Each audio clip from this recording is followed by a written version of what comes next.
Hi there, everyone. You've got a project that is the first thing that you could see from me. It's called First Map, and you see the naming up here.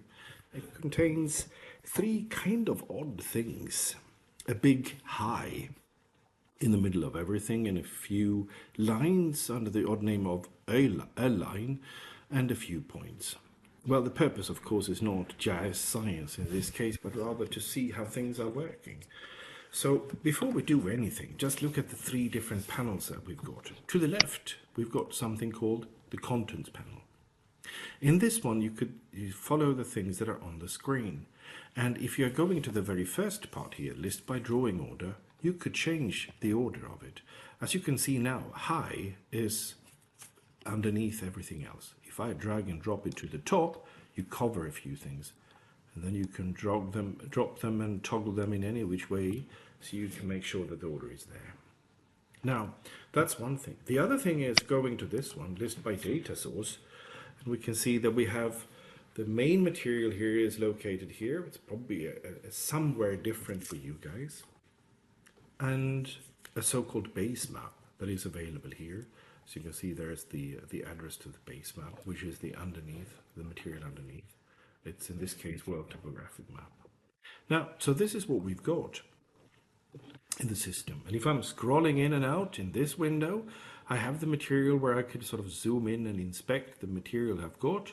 And since the base map is adapting, you could see it's getting more and more details as I zoom in. And this is a call of a tile system, which actually changes the map as we are zooming in or zooming out. It's automatic, so we don't need to care that much about it. And if we don't want to have the material of the highs and the lines, I can literally just toggle them away so we can see the material underneath. As you probably noticed, you could put one on and off, toggle them back and forth, regardless of each other. So this is what we got when it comes to the system. So that was the content. This is the map. Now, here we have the catalog. And the catalog has all its options down here. And I've got terribly many because they kind of increase the more you work with JS. But the one you always will have is the catalog.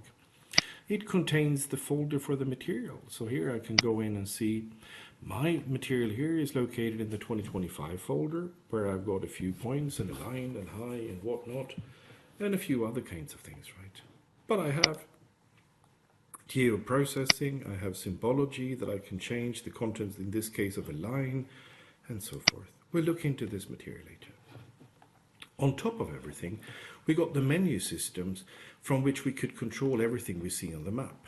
And as you see, map, insert, analysis, view, edit, and so forth. On top of everything, there are also something called ribbons in the GIS world. These are the extra ones we think could be important for this project. So in this case, it turns out to be feature layer, labeling, and data based on the things we've been doing so far, or rather I've been doing before you came into to the video. Now, so this is what it looks like. And this is the very, very first step. And what we've learned so far is knowing what the various kinds of panels are for and toggling on and off for the material. Let's pause here for the first section.